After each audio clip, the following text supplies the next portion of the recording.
Kabul Airport, UK Prime Minister Boris Johnson is expected to speak to Joe Biden from the US about the evacuation deadline.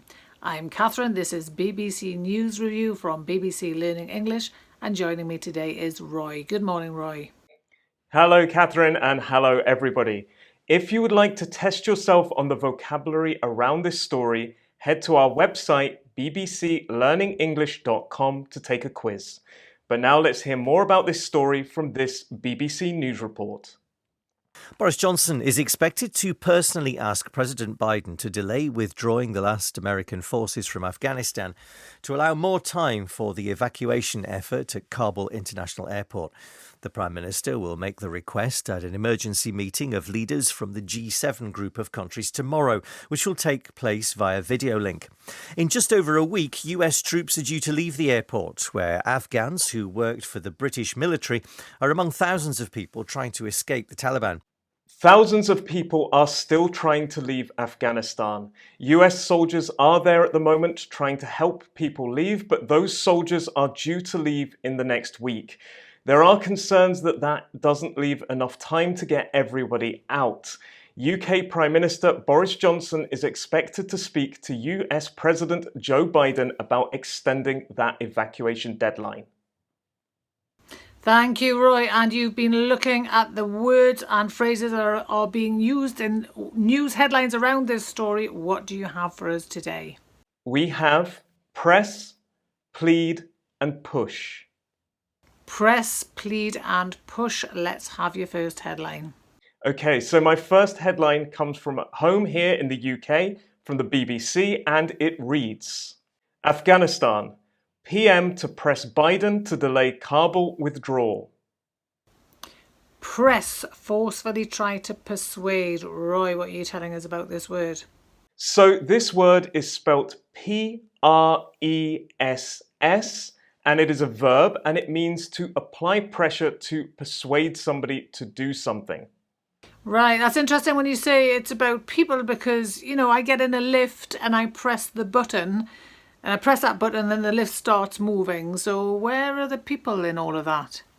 Well, you're absolutely right. That isn't connected to people there. So when we talk about press in that sense, it's about applying pressure to something. So in the case of a button or keys on a keyboard. Now that's talking about the physical pressing.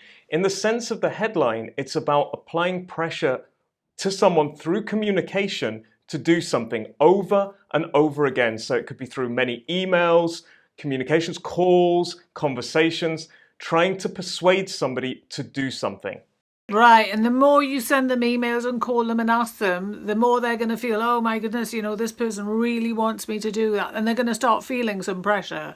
They are. They're going to feel pressure. They're going to feel a bit stressed. So let me give you an example of this.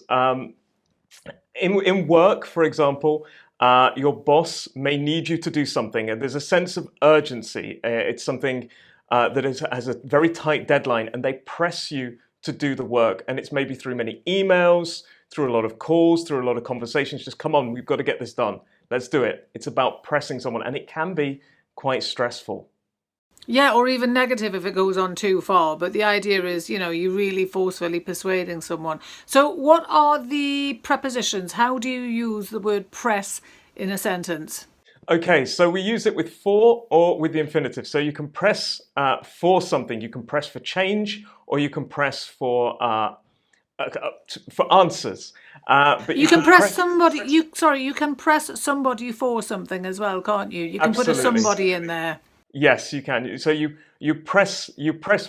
pressed my boss for answers, for example. Or you can also press somebody to do something.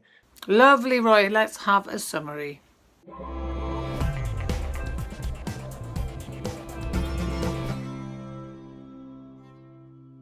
Right, talking of pressing buttons, we have a programme about exactly that, don't we, Roy? Yes, we do. It's an episode of 6 Minute English, and all you need to do is click the link. Just press a button on your keyboard, and now let's have your second headline. Okay, my second headline is from Sky News, and it reads, Afghanistan. Boris Johnson to personally plead with Joe Biden to extend deadline for US withdrawal. plead, urgently request. Tell us about plead, Roy. Okay, so this word is spelled P-L-E-A-D, and it's about dramatically and emotionally asking somebody, please, please, please, to do something. So there is that element of drama, the kind of the emotion to it, to ask them to do something or to change their position on something. Yeah, when I think of the word plead, I often think about people on their knees, kind of looking up at somebody standing in front of them. Maybe their hands are clasped together. Maybe they're even crying because they want this thing so much, but they have to ask somebody else to do it or give it to them. Yeah, that's the exact meaning here. So it's a kind of like really, really emotionally, please, please, please. And that's where this word plead comes from, to plead for something. Okay, and obviously for the politicians, we may not be on their knees, but the idea is it's really important and they're almost begging them to do this thing, yeah? Yeah, it's all about that emotion. It's really important for Boris Johnson, for Joe Biden to do this. So he's pleading for that. I see. Now, what prepositions can we use with the verb plead?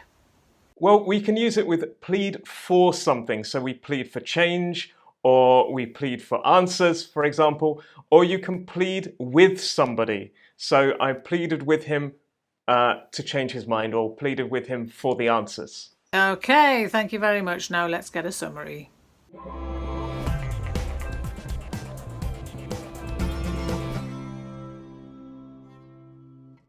All right, now talking of asking for things, we have an episode of 6 Minute Grammar all about asking questions. Roy, where is that programme? All you need to do is click the link in the description below. Thank you very much, and on to our next headline.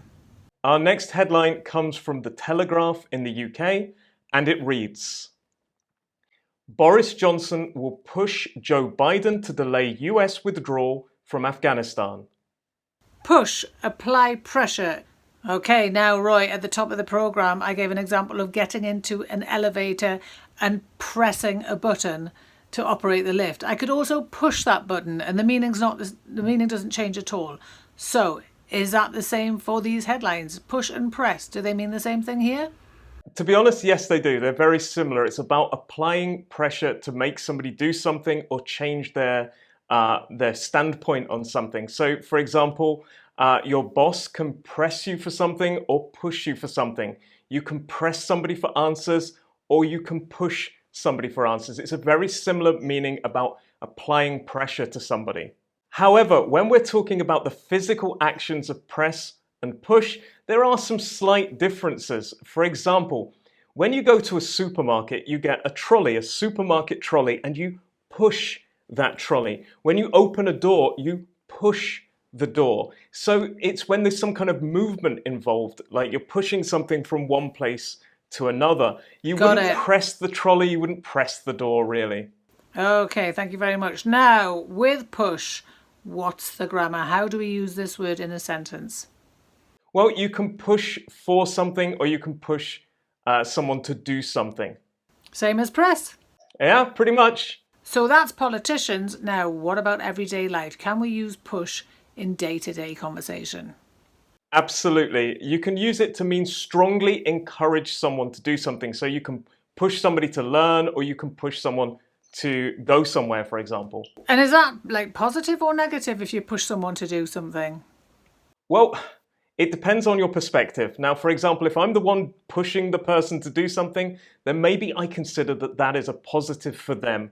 But if they're the one being pushed, maybe they feel it's quite intense and quite stressful. Particularly if it's a long period of time with a lot of pushing, it can be incredibly stressful. Okay, thank you for that. And we'll see a summary now.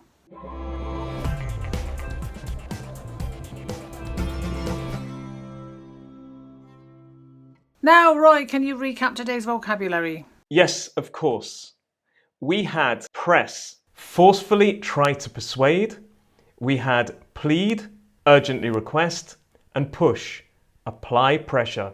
Now, if you want to test yourself on today's vocabulary, go to our website, bbclearningenglish.com. You can find us all over social media too. Thank you very much for watching. We will see you next time. Goodbye. Bye.